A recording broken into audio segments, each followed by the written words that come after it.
ननो कथम एक इत्यादि विचार चल रहा था, जवाब दिए थे श्रुत्यंतरे परिहृतत्वात्, श्रुत्यंतर परिहार कर दिया है। एक होता अभिनान्यत पश्यति, पश्यत्यपि न पश्यति, पश्यन्नपि न पश्यति, ये विचार हो चुका था। उसी के लिए कह रहे थे दृष्टुर दृष्टि प्रलोपात पश्यन एव भवति। वास्तव में पारमार्थ दृष्टि से वह आत्मा तो इन उपाधियों के माध्यम से निरंतर देखता ही रहता है, भले उपाधि नहीं देखते हो। दृष्टु अन्यत्वेन कामानम अभावात न पश्यति चेति, और दृष्टा के अन्यत्वेन कामना तो है ही नहीं, कामानाम अभावात, इसे न पश्यति, इसलिए कहा गया न पश्यति। यद्यपि सुषुप्त है तो उत्तम, यद्यपि ये बात सुषुप्त के मामले में कहा गया, लेकिन मुक्तस्य सर्वैकत्वात् समानो द्वितीय भाव, मुक्त के अंदर उसी के समानता है, सर्वैकत्वात्, वह भी समस्त के साथ एकीभूत हो चुका है। यही समानता के कारण से यहाँ भी द्वितीय का अभाव है, अतः न पश्यति कहना भी उचित है। सोपादृष्टि की दृष्टिया सदा पश्यति, निरुपाधिक दृष्टिया न पश्यति वा केन कम पश्येद इति च उक्तमेव। इस श्रुति में स्पष्ट कहा केन कम पश्येद। अशरीर स्वरूप अभद पापमादि लक्षण सन कथम एष पुरुषो अक्षिणी दृश्यते इत्युक्तः।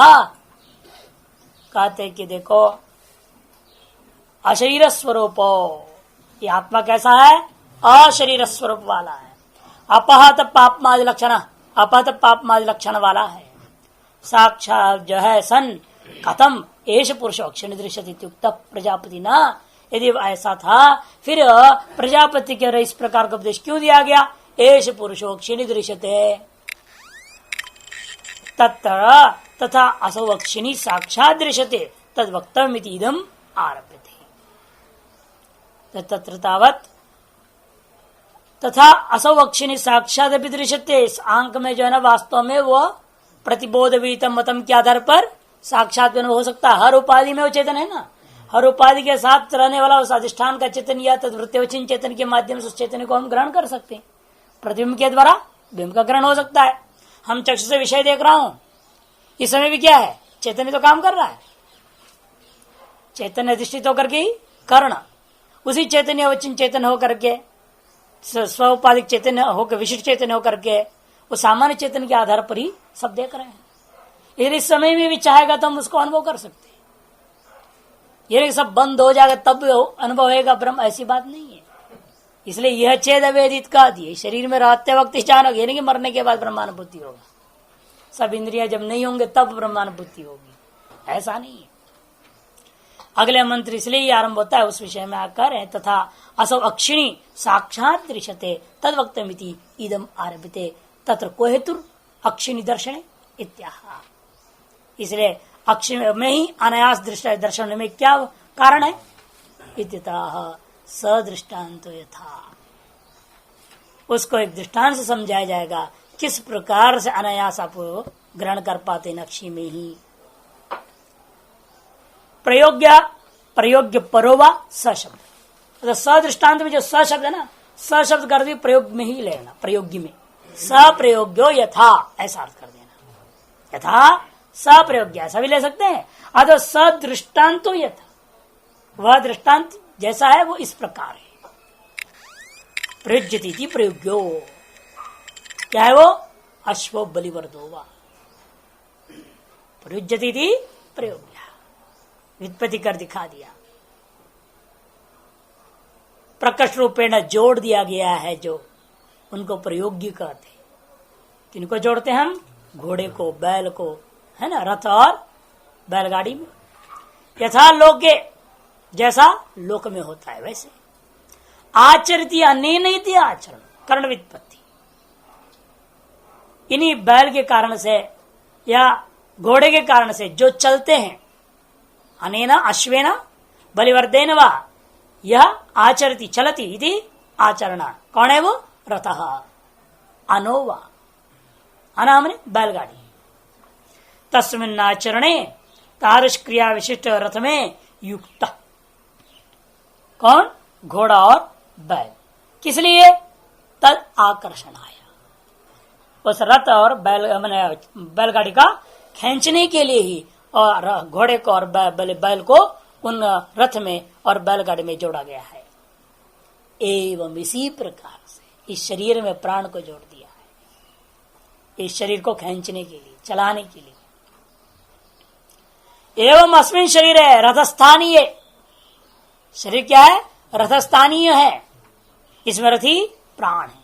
प्राण से लिखित है आत्मा, जीवात्मा ही लेना, बताएंगे। प्राण रथस्थानीय अस्मिन शरीर है प्राणो युक्त के साथ अन्वय होगा। कैसा है वो प्राण? पंचवृत्ति ही इंद्रिय मन बुद्धि संयुक्त प्रज्ञात्मा विज्ञान क्रिया शक्ति द्वय समूर्छित आत्मा युक्तो भवति। प्राण युक्त कैसा प्राण है ये केवल जो प्राण ले रहे हैं छोड़ रहे हैं ये श्वास से मतलब नहीं है, केवल इसे पंचवृत्ति रूपा है। अच्छा, प्राण अपान उदान समान जो मुख्य प्राण वो लेना, वो भी केवल मुख्य प्राण भी नहीं लेना है, इंद्रिय मन बुद्धि संयुक्त, पंच ज्ञान इंद्रिया पंच कर्म इंद्रिया मन बुद्धि अहंकार सबसे युक्त ऐसा जो प्रज्ञात्मा, वही अप्राण है। प्रज्ञात्मा कहने से केवल आप चैतन्य प्रधान मात्र नहीं ले सकते, इसलिए कहते विज्ञान क्रिया शक्ति द्वय संयुक्त। विज्ञान शक्ति और क्रिया शक्ति उभय से समूर्छित आत्मा, संघटित आत्मा है। ऐसे का नाम यहां प्राण शब्द से कहा गया। वो उस तादृश प्राण को आपने क्या किया? रथस्थानी शरीर में जोड़ रखा है, तभी ये शरीर जिंदा है। अलग कर दिया तो क्या हो जाएगा? जैसे आप घोड़े को अलग कर दो रथ से, फिर रथ चलेगा? नहीं चल सकता। बैलों को अलग कर दिया बैलगाड़ी से, अब बैलगाड़ी कैसे चलेगा? नहीं चलेगा। इसी प्रकार से जीवात्मा अलग हो जाएगा तो शरीर नहीं चल सकता है, मर जाएगा। सर्व स्वकर्म फलोपभोग निमित्तम नियुक्त। क्यों जीवात्मा के शरीर में नियुक्त कर दिया? कारण बता रहे हैं, क्योंकि स्वकर्म फल उपभोग निमित्तम नियुक्त, अपने कर्म के फल का उपभोग करने के निमित्त से जोड़ लिया। इसी के कारण पहले प्रश्न आपने पढ़ा है, कस्मिन् हम उत्क्रांत भविष्यामि, ये कहा कस्मिन् वा प्रतिष्ठास्यामि, वहां भी ये प्राणात्मक जो जीवात्मा की ओर ले गया, प्राणोपाधिक जीवात्मा को।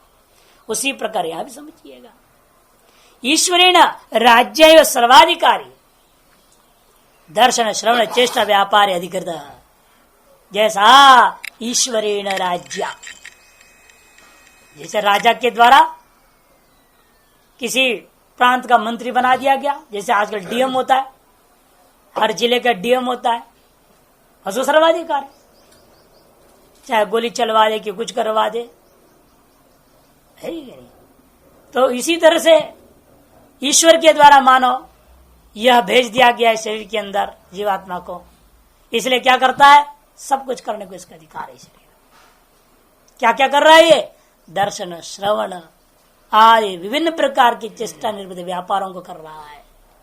ऐसे करने में अधिकृत है। तसेव तुम मात्रा एक देश चक्षुर इंद्रियम रूपोपलब्धि द्वार बोधम। तारिश प्राणात्मा का ही एक मात्रा मन एक देश ये चक्षु है। चक्षु क्या कर रहा है? उसी जीवात्म चैतन्य का एक मात्र, एक अंश मात्र को लेकर के अपना कार्य कर रहा है। श्रोत इंद्रिय का अंश ले रहा है, हर इंद्रिय क्या कर रहे हैं? उस एक चैतन्य का अभिन्न अंशों को लेकर के अपना अपना क्रियाकलाप कर रहे हैं। रूपोपलब्धि द्वार भूतम, उस जीवात्मा को रूप उपलब्धि का द्वार बन जाता है चक्षु इंद्रिय। उसी चेतन के एक मात्र, एक देश, एक अंश को लेकर के व्यवहार करता है, तभी इस तरह से होता है। इसलिए इसको इस विशिष्ट अवस्था में भी आप अनुभव कर सकते हैं। शरीर से व्यतिरिक्त आत्मा है, ये बात अभी तक सिद्ध किया विभिन्न पर्यायों में इंद्र को। लेकिन आत्मा शरीर से भिन्न होने के कारण से ये न सोचें अशरीरवंतम एक न पुण्य पुण्य स्पृशता। इसका तात्पर्य यह नहीं कि अशरीर अवस्था में उस आत्मा का अनुभव होगा, इस शरीर में रहते हुए नहीं होगा, ये भी नहीं सोचना। बस शरीर में रहते हुए शरीर का अभिमान छोड़ दिया तो आप अशरीर में पहुंच गए। केवल इस शरीर में जो अहंता ममता है, अभिमान है, उसको त्यागने मात्र से आप क्या हो गए? शरीर का रहते हुए भी अब अशरीरी हो गए। दृष्टांत क्या है? सुषुप्ति में जैसा देख रहे हैं आप करते क्या? सुषुप्ति में इस शरीर का अभिमान त्याग करके अंदर चले जाते हैं। जब तक सुषुप्ति आते तो आपको पता ही नहीं मेरा शरीर भी है, मैं जिंदा हूं, मेरा अमुक शरीर है, हाँ? कुछ नहीं पता लगता है, सोया पड़ा है, कपड़े इधर उधर हो गए, सब नहीं, क्या मालूम, क्यों नहीं मालूम रहता है शरीर का? कारण कि शरीर के साथ कोई संबंध नहीं है। शरीर में रहते हुए भी शरीर के साथ असंबद्ध अवस्था है, यथा सुषुप्ति तथा। इसलिए कहा ना, सुषुप्त में और मुक्त में यही एकमात्र सादृश्यता है। इसलिए इन्होंने कहा कि भोग किस प्रकार से फिर अनुभव होएगा, क्योंकि जहां हरेक उपाधि के साथ उपहित रूपेण जना, वही चैतन्य का अनुभव है। अत यत्रैतदाकाशम अनुविषण्णम चक्षुष चाक्षुष पुरुष दर्शनाय चक्षुः अथ यो वेद इदं जिघ्राणीति स आत्मा गंधाय घ्राणम अथ यो वेद इदं अभिव्याहराणीति स आत्मा अभिव्याहाराय वाग अथ यो वेद इदं शृण्वानीति स आत्मा श्रवणाय श्रोत्रम। औपाधिक दृष्टित्व को सिद्ध कर रहे हैं, निरुपाधिक दृष्टित्व को सिद्ध किया और औपाधिक दृष्टित्व को सिद्ध कर रहे हैं। अथ यत्र एतदाकाशम, एतद है तकार नहीं है, एतदाकाशम अनुविषण्णम चक्षुः। जागृत अवस्था में चक्षु द्वारा उपलक्षित आकाश देहस्थ छिद्र से अनुगत है। देह में जो आकाश है इससे अनुगत हो गया वह जीवात्मा चैतन्य। जागृत अवस्था में चक्षुरादि इंद्रियों के द्वारा उपलक्षित जो आकाश है, जो चेतन है, वह देह रूप इस छिद्र के अंदर व्याप्त हो गया है। स चाक्षुष पुरुष, इसलिए उसको हम क्या कहेंगे? तब चाक्षुष पुरुष कहेंगे। यह आत्मा का नाम चाक्षुष पुरुष पड़ गया। और चक्षु से करता क्या ये? दर्शनाय चक्षु हो, विषयों का रूपों को उपलब्धि करने के लिए ही यह आत्मा चक्षु को ग्रहण कर लेता है, तब इसका नाम चाक्षुष पुरुष पड़ जाता है। इसी प्रकार था यो वेदिदम जिघ्राणी थी, जब जो ये जानता है मैं इसे सूंघूं, वो कौन है? वो स आत्मा। जो जानता है मैं देखूं, वो आत्मा। और देखता है किससे? आंख से। और आंख रूप उपाधि वाला कौन है? आत्मा ही है, जिसलिए वह आंख के द्वारा रूपों को उपलब्ध करता है। इसी प्रकार से जो जान रहा है मैं सूंघूं, ऐसे भाव जिसके अंदर आ रहा है, वही आत्मा है। और वो अपने सूंघना रूपी क्रिया के लिए करता क्या है? गंधाय घ्राणम, और घ्राणेन्द्र को ग्रहण कर लेता है, तब उसका नाम होता है घ्राता। घ्राता पुरुषा, जैसे चाक्षुष पुरुषा उसे घ्राता पुरुषा बन गया। अथवा वेदिदम अभिव्याहराणी थी, और जो ये जानता है कि मैं बोलूं, ऐसा जो निश्चय कर लिया है, वही आत्मा है। तादृश निश्चय वाला आत्मा है। और निश्चय अनुसार क्रिया करने के लिए करता क्या है? वो अभिव्याहराय वाक, वाणी को इस्तेमाल करता है बोलने के लिए। इसलिए बोलने वाला कौन है? वक्ता, वो आत्मा है। वक्तृत्व रूपी गुण विशिष्ट आत्मा, जो है दृष्टित्व रूपा जो गुण विशिष्ट आत्मा चाक्षुष पुरुष हो गया। घ्रातृत्व रूपा जो गुण विशिष्ट आत्मा घ्राता हो गया, और वक्तृत्व रूपा गुण विशिष्ट आत्मा जो है वक्ता हो गया।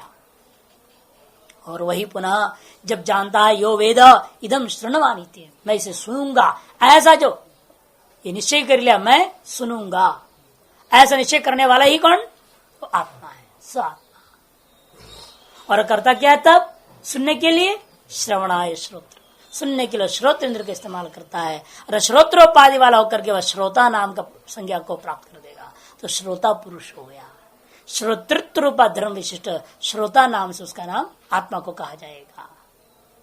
इसलिए जो दृष्टा है वही आत्मा है, जो श्रोता है वही आत्मा है, जो वक्ता है वही आत्मा है, जो घ्राता है वही आत्मा है। और भी लेंगे उपाधियों को। अथ यत्र कृष्णतारोपलक्षितम आकाशम, कृष्णतारोपलक्षितम, जो आंक कभी तो कृष्ण ताराग्रवर्ती बोलते हैं ना, इस कृष्ण तारों से उपलक्षित जो आकाश उपाधि है, वो देह छिद्रम अनुविषण्णम अनुशक्तम, वह क्या कर दे? वह उपलक्षित आकाश ये देहस्थ छिद्र को से अनुशक्त हो गया, अनुगतम भवति। उसी को हम क्या कहते हैं? चक्षु। उस अनुगत वस्तु का नाम चक्षु है। या नहीं जोड़ देना, अनुगतम चक्षु हो। भाष्य में चक्षु शब्द नहीं है, फिर तत्र आ गया। मूल में है ना, अनुविषण्णम चक्षु हो होना चाहिए भाष्य में, तत्र से पहले चक्षु हो। तत्र सप्रकृत अशरीरात्मा, इस विषय में आप वह जो प्रकृत अशरीरात्मा है उसको हम क्या कहेंगे, चाक्षुषा, चक्षुषी भव चाक्षुष पुरुषा इति चाक्षुषा।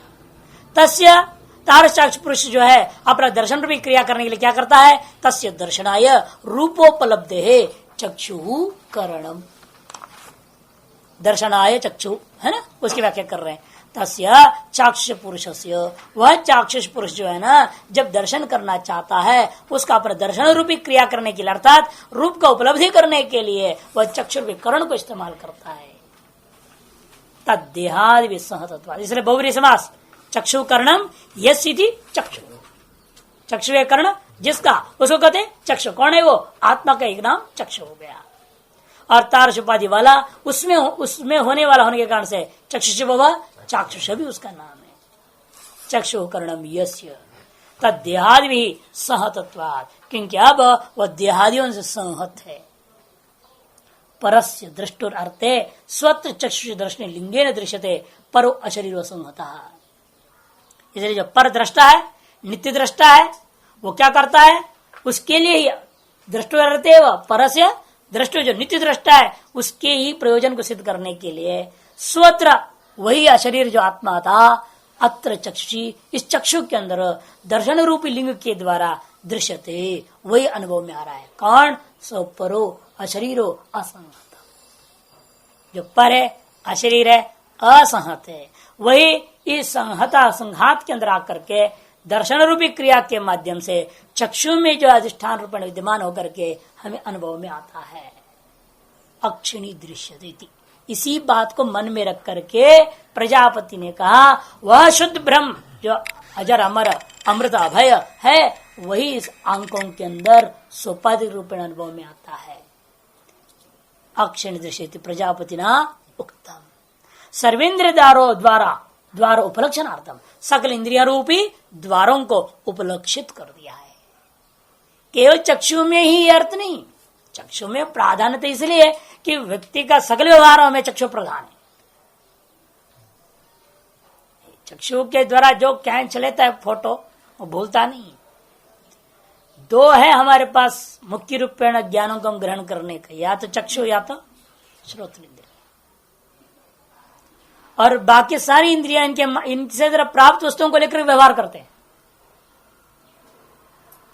आंख ने जो देखा है, कान ने जो सुना है, इन्हीं चीजों को अमल करने के लिए बाकी आठों इंद्रियां काम करते हैं।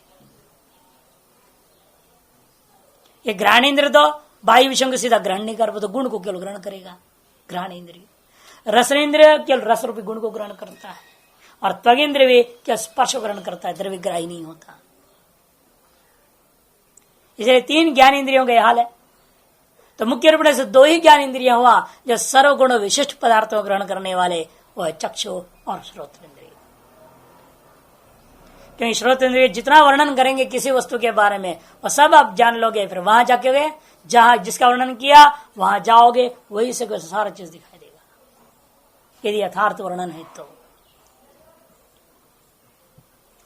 यही दो मुख्य है हमारे पास, इसलिए यद्यपि दो मुख्य होने से इसलिए हमेशा सर्वत्र क्या लेते हैं, दो ही को लेते हैं, चक्षु और श्रोत्र। और तीसरे स्थान में लेते हैं तो इनके देखा को वर्णन करने वाला जबान को लेते हैं, वाक को, और इन सब को संयंत्रित करने वाला मन। अधिकतर आपने जितने भी इंद्रियों की लड़ाई वगैरह आपने देखा, जितने भी आपने उपनिषदों में, इन्हीं चार को ही प्रामुख्यता दी जाती है कि व्यवहार में यही चार अति आवश्यक है, बाकी सब गौण हो जाती है। इसलिए यहां पर भी कहते हैं यदि वे गौण है फिर भी वे भी उपलब्धि के स्थान है। अतः सर्वेन्द्रिय द्वारोपलक्षणार्थम सर्व विषयोपलब्धा ही स एव इति, क्योंकि सकल विषयों को उपलब्धा वही आत्मा है ऐसे समझो। स्फुटोपलब्ध हेतुत्वात् तु अक्षिणीति विशेष वचनम सर्वश्रुतिषु, आ गया ना। स्फुटोपलब्धि का कारण होने के नाते अक्षिणी पुरुष करके विशेष वचन सगल श्रुतियों में कहा गया है। अहम अदर्शम इति तत्सत्यम भवति च श्रुते, क्योंकि बृहदारण्यक में विचार आया इनकी प्रामाण्यता को लेकर के। तो पूछा गया भाई, दो आदमी किसी विषय पर लड़ रहे थे, तो एक साक्षी से पूछा गया भाई, अनेक दोनों ने अपने अपने साक्षी को लाए जो लड़ रहे हैं दोनों। जब साक्षियों से पूछा गया आपने देखा कि सुना कि क्या, आपको ने कैसे जाना? वो कहता है, एक ने कहा महाराज हमने तो सुना था, केवल जो सुने थे आप, इसका मतलब आपके साक्षी गौण हो गया। सुना हुआ बात यथार्थ होना कोई जरूरी नहीं होता, क्योंकि बात का पतंगड़ा बन जाता है ना। वो एक हाथ के लोग के 9 हाथ के बीच वाला मामला, पता नहीं आपने क्या सुना क्या नहीं, कहां तक उसकी सच्चाई है। फिर दूसरा शख्स से पूछा आपने? अच्छा महाराज हमने तो देखा, हम वहीं थे, खड़े थे। आपने देखा है अपने आंखों से? बिल्कुल। क्या क्या देखा, कैसे कैसे देखा? तो सब वर्णन करेगा वो, तब कहेंगे हाँ इसने देखा इसलिए सत्य बोलता है। इस तरह से श्रोत्र से भी ज्यादा महत्वपूर्ण कौन हो गया? चक्षु हो गया। 4 अंगुल का फर्क है, लेकिन आकाश पाताल की जो सत्यता में अंतर है ना। कैसे 4 अंगुल का फर्क है आंख और कान का बीच में। अहम अदर्शमिति, एक ने बोला मैंने देखा है, तो निर्णय देने वाले ने क्या कहा? तत्सत्यम भवतीति च श्रुतः है। अथापि योस्मिन् देहे वेद, अथापि फिर भी योस्मिन् देहे, फिर भी अन्य उपाधियों को भी लेकर कह रहे हैं, फिर भी एक उपाधि में ही सब कुछ हो गया। कहीं भी ग्रहण करना है और सबसे प्रधान कौन है? चक्षु है। उसमें अपने ग्रहण कर लेंगे, सब ग्रहण हो ही गया। इसलिए एक ही उपदेश दिया था प्रजापति ने पहले, लेकिन जब देखा बाद में केवल एक उपाधि से ही काम नहीं चल रहा है, और वे उपाधियों का वर्णन करते हुए कहता था यो अस्मिन् देहे वेद, जो इस शरीर में जानने वाला है। कौन है? क्या जान रहा हो? कथम इदम सुगंधि दुर्गंधि व जिग्राणी थी, किस प्रकार जान रहा है? ये निश्चय कर रहा है, अंदर बैठे बैठे कोई आदमी, अंदर बैठा हो कोई है जो ये निश्चय कर रहा है मैं सुगंधि दुर्गंधि को ग्रहण करूंगा। इति अस्य गंधम विजानीयामिति, मैं इसका गंध को जानूंगा, ऐसा निश्चय कर रहा है जो इस शरीर के अंदर जो ऐसा निश्चय कर रहा है, स आत्मा, वही आत्मा है। वो कैसे ग्रहण निश्चय कर लेगा? फिर अनुभव कैसे करेगा? गंधाय गंध विज्ञानाय घ्राणम, तब वो आत्मा क्या करता है? अपना निश्चय के अनुरूप गंध का ज्ञान प्राप्त करने के लिए घ्राणेन्द्र को इस्तेमाल करता है। अतः यो वेद इदम वचनम अभिव्याहराणीति वदिष्यामीति, इसी प्रकार से जो इस शरीर के अंदर कोई ऐसा चीज है, जो चीज यह निश्चय कर रहा है मैं इन वचनों को बोलूंगा, मैं कहूंगा, ऐसा जो निश्चय कर रहा है स आत्मा, वही आत्मा है। अभिव्याहरण क्रिया सिद्धे कर्ण वाक इंद्रियम भवति, और तब वो आत्मा क्या करता है? अपना कथन करना रूपी जो क्रिया की सिद्धि के लिए वाक रूपी इंद्रिय को कर्ण रूप में इस्तेमाल करता है। अथवा वेद इदं शृण्वानी थी, इसी प्रकार जो कोई जो इस शरीर के अंदर एक तत्व है जो निश्चय कर रहा है मैं इसको सुनूंगा, और शृणोमि ऐसा बोलता है, इति स आत्मा, ऐसा जो कहता है वही आत्मा है। वह श्रवणाय श्रोत्रम प्रयुज्यते, वह श्रवण रूपी क्रिया की सिद्धि के लिए अपना श्रोत्र इंद्रिय को कर्ण रूप में इस्तेमाल करता है। अथ यो वेद इदम मनवानीति स आत्मा मनोस्य दैवं चक्षुः स वा एतेन दैवेन चक्षुषा मनसा एतान कामान पश्यन् रमते ये एते ब्रह्मलोके। इस पर ब्रह्मसूत्र भावाधिकरणम 4:4-10 से 14 तक है। 4:4-10 से 14 तक एक अभावाधिकरण नाम का अधिकरण है। आप ब्रह्मसूत्र में देखेंगे सबसे ज्यादा छांदोग्य उपनिषद का इस्तेमाल है, सबसे ज्यादा, और 2 नंबर बृहदारण्यक है। और अन्य उपनिषदों में भी लिया, जैसे कठोपनिषद है, ईशावास्य उपनिषद, सबको भी वहां के वाक्यों के बारे में जहां जहां संशय है, शब्दों के बारे में संशय है, हाँ, तो उनका निश्चय करने के लिए उनको भी दिया है। लेकिन वे सब बहुत ही कम, सबसे ज्यादा यही छांदोग्य अत्यंत महत्वपूर्ण है और अत्यंत गहरा और रहस्यपूर्ण है ये छांदोग्य। इसी कारण से इसमें लोग इसको पढ़ाने से भी घबराते हैं, और जितने भी उपासनादि प्रकरण तो छोड़ ही देते हैं। वो घबराहट की उनको तो भाई चक्कर में कौन पड़े। उपासना प्रकरण कठिन प्रकरण होता है। ब्रह्मसूत्र में इसलिए उपासना का जो अध्याय वो अध्याय को छोड़ देते, परीक्षा में निकाल दिया यूनिवर्सिटी ने उसको। ये लफड़ा वाला प्रकरण है बोलते। तो मीमांसा के को समझ में आती नहीं है। जो मीमांसा पढ़ा नहीं है वो छांदोग्य उपनिषद को पढ़ा नहीं सकता, पहला 5 अध्याय को। बाकी 3 को तो कोई भी पढ़ा लेगा, पहला 5 अध्याय को समझने समझाने के लिए मीमांसा बहुत जरूरी है। इसलिए उन्होंने क्या करते, ब्रह्मसूत्र में भी 3रा अध्याय पूरा यही है, तो निकाल दिया, परीक्षा से ही निकाल दी। परीक्षा में है नहीं ब्रह्मसूत्र 3रा अध्याय। पहला वर्ष में होता है 4 सूत्री भामती से ही, तो उसके बाद में जो है प्रथम अध्याय, फिर दूसरी और चौथी, हो गया शास्त्र खत्म।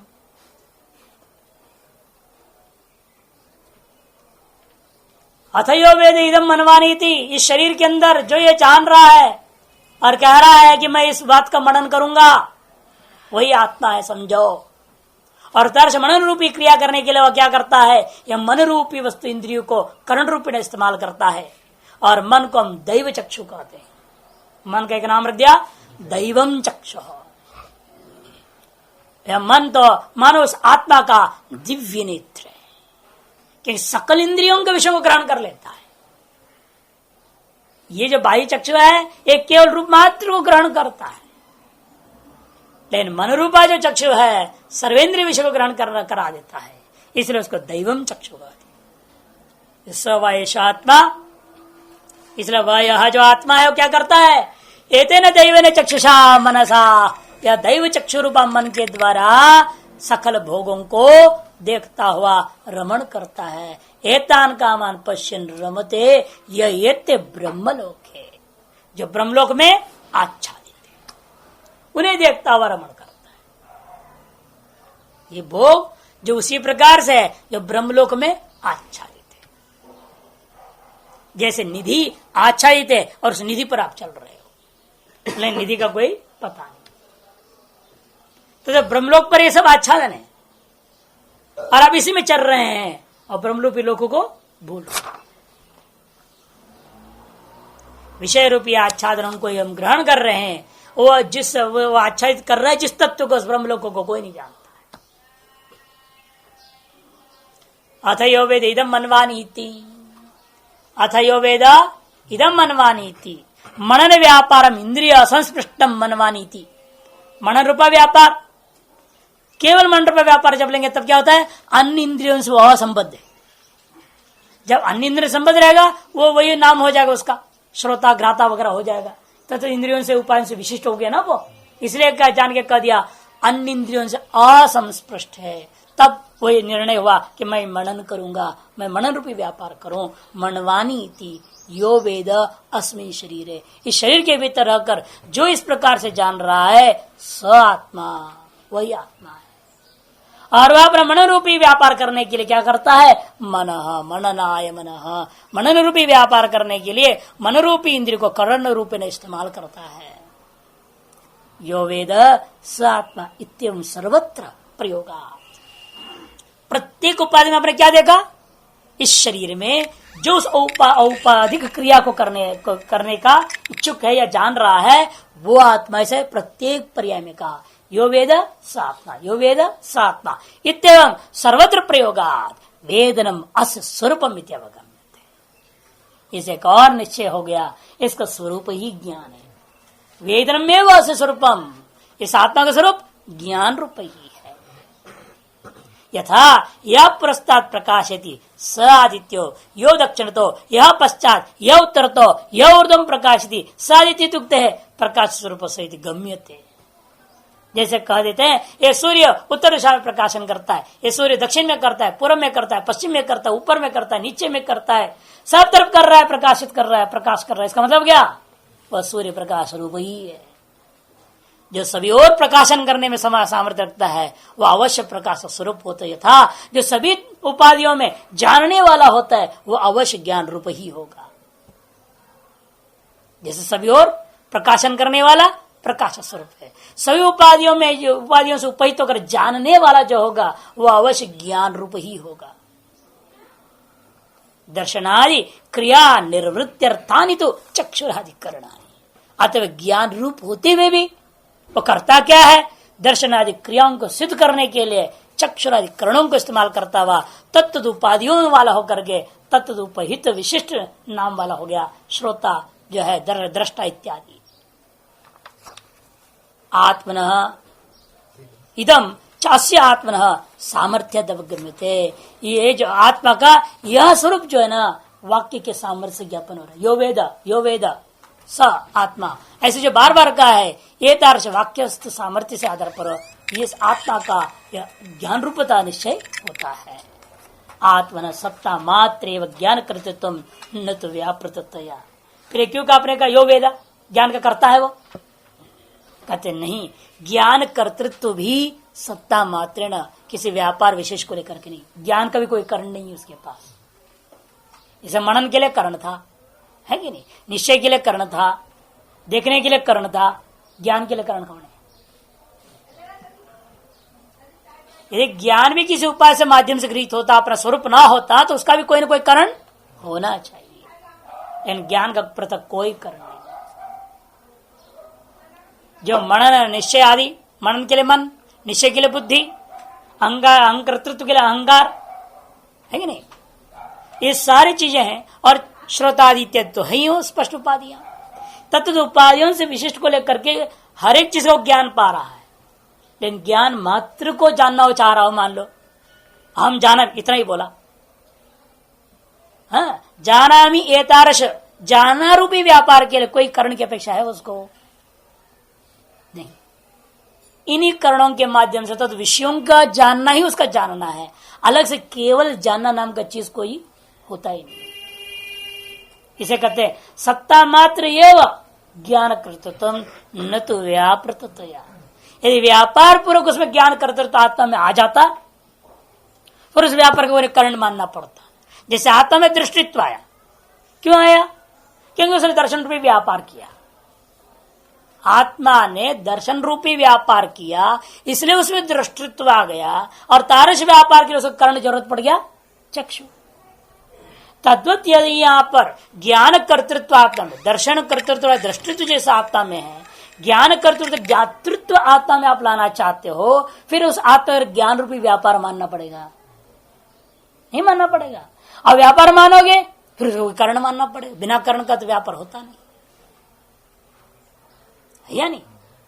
तो इसीलिए यदि आप आत्मा में ज्ञातृत्व नाम का ज्ञान कर्तृत्व धर्म को लाना चाहते हो, फिर उस जानना रूपी व्यापार को मानना पड़ेगा, और व्यापार को स्वीकार करोगे तो उस ज्ञान के पृथक कर्ण मानना पड़ेगा, जो कि अप्रसिद्ध है। अतएव मानना पड़ता है यह ज्ञान कर्तृत्व क्या है आत्मा में? उसकी सत्ता मात्र ही ज्ञान कर्तृत्व। किसी व्यापार के कारण से कर्तृत्व, ज्ञान कर्तृत्व, ज्ञातृत्व नहीं आ रहा है। जैसे दृष्टित्व आ रहा है आत्मा में दर्शन रूपी व्यापार के कारण से, श्रोतृत्व आया श्रवण रूपी व्यापार के कारण से, वक्तृत्व आ गया अभिव्यवहारण रूपी व्यापार के कारण से आया। लेकिन ज्ञातृत्व जो आ रहा है आत्मा में वह जानना रूपी व्यापार के कारण से नहीं है, वो उसका स्वरूप है। इसे कहते सत्ता मात्र ज्ञान कर्तृत्व न तो व्यापृतया।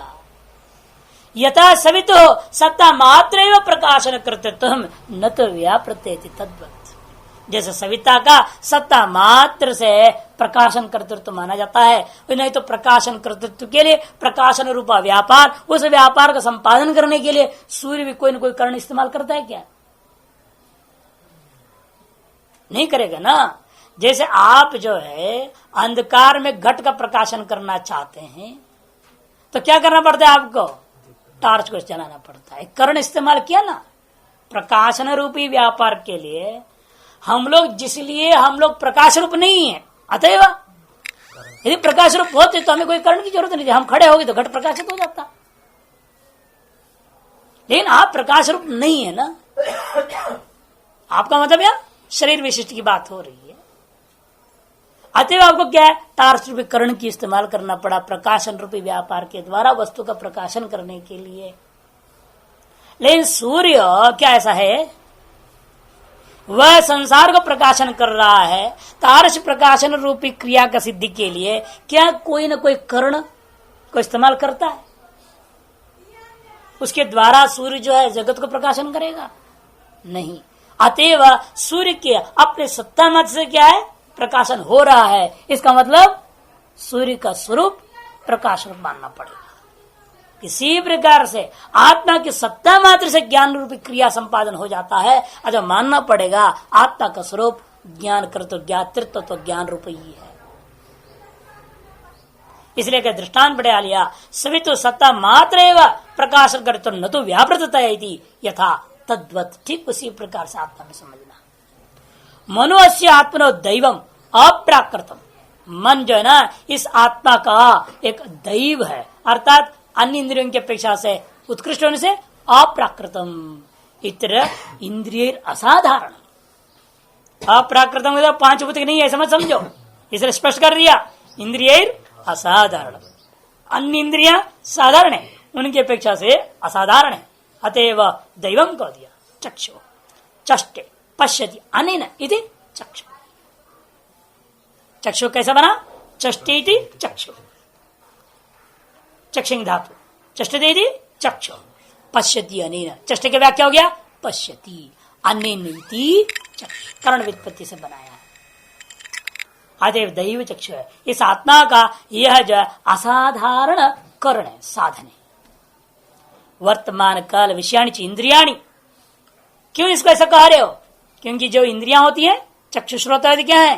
केवल वर्तमान कालिक वस्तुओं को ग्रहण करते हैं, और मन भूत वर्तमान भविष्य सबको ग्रहण करते। वर्तमान काल विषयाणी इंद्रियाणी अतो अदैवानि तानि। मनस्तो त्रिकाल विषयोपलब्धि करणम मृदु दोषंच सूक्ष्म व्यवहिता सर्वोपलब्धि करणं चैति दैवम चक्षुरुच्यते है। और मन को दैव चक्षु इसलिए कह दिया केवल त्रिकाल विषयोपलब्धि तो सभी के अंदर हो ही रहा है। आप ही भूतकालीन वस्तुओं को स्मरण कर लेते हो, भविष्य के बारे स्वप्नादि कई बार जान लेते हैं, है कि नहीं? तो इसलिए कहते हैं तो भूत वर्तमान भविष्य तीनों कालों के विषयों की उपलब्धि का कारण कौन? मन है। और जिनका अंतःकरण बिल्कुल शुद्ध है वो तो इससे भी आगे। मृत दोषंच, यदि दोष रहित अंतःकरण मन है तो सूक्ष्म व्यवहित आदि सर्वोपलब्धि करण, सूक्ष्म व्यवहित आदि सकल उपलब्धियों का करण बन जाता है मन। इसलिए इस मन का नाम दैवम चक्षु कह दिया इत्युच्यते है। स वै मुक्ता स्वरूपापन्नो अविद्याकृत देहेन्द्रिय मनोव्युक्त सर्वात् भावम आपन्न सन एष व्योमवद विशुद्ध सर्वेश्वर मनोपाधि सन एते नैवैश्वरेण मनसा एतान कामान य एते ब्रह्मलोके। वह यह जो एतार सोपाधिक रूपेण च निरुपाधिक रूपेण स्थित है मुक्त आत्मा। कौन रमण करेगा? ऐसे मुक्त आत्मा ही रमण कर सकता है। बाकी सब तो भोक्ता बन जाते हैं, गड़बड़ कर देते हैं, है ना। बाकी सब क्या करे? जो मुक्त नहीं वो रमण थोड़ी कर पाता है। लोग भले पूछते हैं क्या है, कैसे हैं आप? अरे बड़े मजे में है कि नहीं? मजे में है, बोलते बड़ा मस्ती है, अलमस्त है। अब क्या पता उनके हृदय में कितनी बीमारी है। ये हृदय श्रद्धा कामाहा कितनी है क्या मालूम। बाहर से तो अलमस्त लगते हैं, नहीं वास्तविक अलमस्त तो वास्तविक मस्ती वास्तविक मजे में रहने वाला तो जीवन मुक्त ही होता है, दूसरा कोई नहीं हो सकता। इसलिए कहते हैं रममाण है ना, आगे में रमते, इस रमते के कारण से कहते स वै से किसको लेंगे हम? मुक्त, जो मुक्त पुरुष है। क्यों मुक्त कहा जा रहा है? किस अवस्था वाले को मुक्त कहते हो?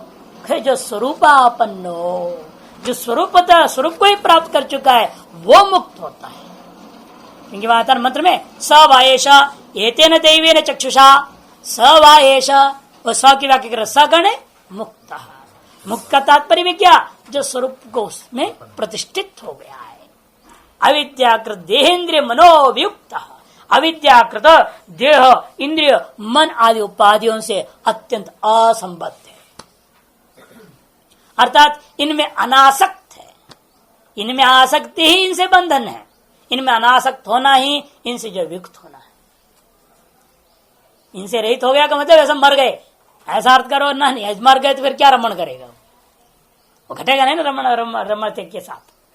ये मरे नहीं है, इनसे आसक्ति नाम का जिससे वो खत्म हो गया। इसलिए भगवान ने कहा ना, करना क्या पड़ेगा आपको शरीर से अलग होने के लिए, असंग शस्त्रेण दृढ़ेन छित्त्वा, केवल इसकी असंगता होनी चाहिए। असंग हो ही अयम पुरुष, पुरुष के स्वरूप ही असंगता है, असंगता आरोपित है, वो आरोपित संगता को त्याग देना ही इस शरीर से वियुक्त होना है।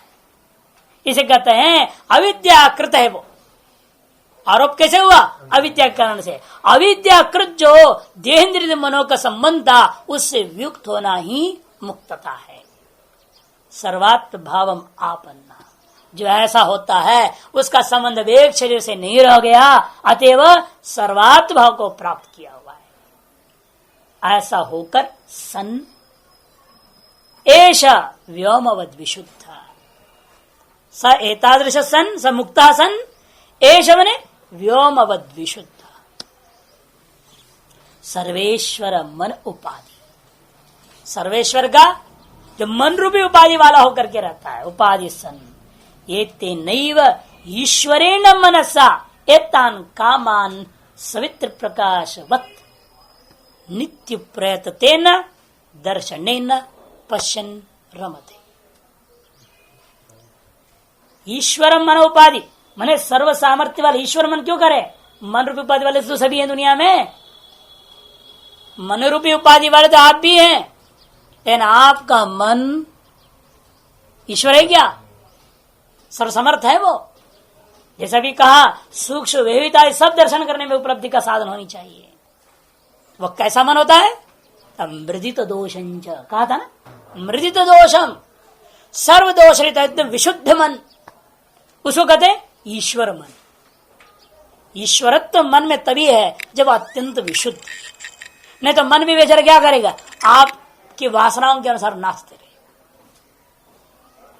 क्यों, यह स्पष्ट कैसा है, आप जब वेदांत सुनते हैं तो मन भी चाहता है मैं ब्रह्मानुभूति करूं, लेकिन मन कर नहीं पाता। क्यों, यहां से जैसे बाहर चले जाते हैं वो वासनाएं काम करना चालू कर देती है, और मन को कहते हैं नहीं चुप चल भंडारा खा, अब क्या करेगा, उधर चला जाएगा। तुरंत अखबार देख, यहां से बाहर चलते बाहर खड़े होकर अखबार देखने चालू कर देंगे। वासना है ना अंदर में, वासना क्या कर देता है, मन को खींच के दूसरी ओर ले जाता है। नहीं तो मन तो चाहता है जल्दी से जल्दी जंजाल से निकल जाऊं, लेकिन वासना विशिष्ट हो जाने के कारण से, दोष से विशिष्ट होने के कारण से वो प्रमाथि बलव दृढ़ हो गया। जिस क्षण इसको वासना का क्षय कर दो या संशोधन कर दो, संस्कारित कर दो, विशुद्धन कर दो, दोषों को दूर कर दो, उसी के लिए उपासना है। वासना क्षेम उपासना, योग वासिष्ठ में स्पष्ट बोलते हैं, वासना का क्षय उपासना से। अंतःकरण की शुद्धि होना अलग चीज है, वासना का क्षय होना अलग चीज है। आपका मन स्वच्छ तो रहेगा, लेकिन वासनाओं के कारण से आप बिगड़े हुए रहेंगे। एक तो मन ही गड़बड़ हुआ अलग चीज है, वो तो बिल्कुल गड़बड़ हो गया मामला। इसलिए उनको अलग अलग करते हुए कहते हैं, निष्काम कर्म योग से क्या होता है, अंतःकरण शुद्धि होती है, आसक्ति का न्यूनता होता है, वैराग्य का कारण बन जाता है। और जैसे सब उपासना करोगे वैसे वासना का क्षय होता है, मन पूर्ण शुद्धि की ओर चलता है। तब जाके ज्ञान जो प्राप्त किया हुआ है बचपन से, गुरुकुल से समय सुनते हुए आए हुए हैं, वह वेदांत भी सफलीभूत होता है। इसलिए यहां कहते हैं ईश्वर मन उपाधि, वो आगे भी कह दिया सन एते नहीं व ईश्वरेण मनसा एतान कामान सवित्र प्रकाशवत, इन सकल कामनाओं को उसी प्रकार से अनुभव करता है जैसे सविता का प्रकाश अनुभव कर रहा है। सविता का प्रकाश क्या कर रहा है, सारा जगत के साथ किरणों के माध्यम से सम्मिलित होकर सब चीजों को ग्रहण कर अनुभव कर रहा है, लेकिन किसी के साथ कोई आसक्ति नहीं, न किसी के प्रति राग है न किसी के प्रति द्वेष है, मंदिर पर ज्यादा प्रकाश डाल देगा और या टट्टी पेशाब वहां पर किरण जाएंगे ही नहीं, ऐसा तो कभी नहीं होता। सभी पर जाता है, समान रूप से जाता है, सभी को समान रूप से प्रकाशन करता है। क्यों कर पा रहा है? क्योंकि उसको न इससे न उससे किसी से भी कोई लेन देन नहीं, किसी भी प्रकार की आसक्ति नहीं। इसलिए कहते हैं सवित्र प्रकाश के समान नित्य प्रततेन, नित्य प्रततेन, नित्य जो व्याप्तत्वेन दर्शनेन पश्यन् रमते, वो अपने नित्य प्रतत दर्शन माने दृष्टि के द्वारा इन सब को देखता हुआ रमण करता है। कान कामान इति विषयिनस्ति, कौन सी कामनाओं को अनुभव करता है, विषयों का अनुभव करता है वो?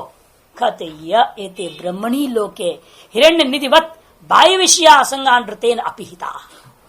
जैसे ब्रह्मरूपी ब्रह्मणी लोके, ब्रह्मरूपी लोक में हिरण्य निधि के समान बाह्य विषयासंग रूपी अनृत है, उससे अपिहिता। बाह्य विषयासक्ति रूपा अनृत है, अज्ञान है, उससे ढका हुआ है। संकल्प मात्र लभ्य तान इत्यर्थ, अर्थात संकल्प मात्र लभ्य है, ऐसे कामनाओं को वो रमण करता है, प्राप्त करके रमण करता है। तम वा एतम देवा आत्मानम् उपासते तस्मात् तेषां सर्वे च लोका आत्ताः सर्वे च कामाः स सर्वागंश लोकान् आपनोति सर्वागंश कामान् यस्तम् आत्मानम् अनुविद्य विजानातीति ह प्रजापतिरुवाच। प्रजापतिरुवाच। इंद्र प्रजापति का संवाद समाप्त हो जाता है। प्रजापति ने कहा भाई तम व तम देव आत्मान उपासते, इसी आत्मा को चाहे उपाधियों से विशिष्ट हो चाहे उपाधियों से रहित हो, उपाधियों का भी अधिष्ठान रूपेण ग्रहण कर लेते हैं और निरूपित स्वच्छ रूपेण सीधा ग्रहण कर लेते हैं। ऐसी प्रकार से इस आत्मा को देवता लोग निरंतर उपासना करते हैं, चिंतन करते हैं, मनन करते हैं, ध्यान करते हैं। तस्मात् इसी ही कारण से तेषाम् उन देवताओं को सर्वे लोकात्ताः समस्त लोकों में प्राप्त है, सकल कामनाएं आज सर्वे च कामा आत्ताः स सर्वांश लोकान् आपनोति। इस प्रकार इसी प्रकार जिस प्रकार देवता लोग साथ उपासना करने से ऐसे हुए, इसलिए वह व्यक्ति भी स अपि सर्वान लोकान् आपनोति सर्वांश कामान यह तम आत्मान मनुविद्य विजानाति। जो पुरुष उस आत्मा को सम्यक प्रकार से सुन करके गुरुमुख से आचार्य मुख से सुन करके परंपरा से विजानाति अनुभव कर लेता है, वह व्यक्ति इसी प्रकार से सकल लोकों को प्राप्त करता है, सकल कामनाओं को प्राप्त कर लेता है, इसमें कोई संशय नहीं है। इतिहास मन इस प्रकार से यह ऐतिहासिक आख्याय का है। प्रजापति ने इस प्रकार से इंद्र से कहा था, प्रजापति ने इस प्रकार से इंद्र को कहा था। आख्याय की समाप्ति के लिए दुरुक्ति का कथन हुआ है।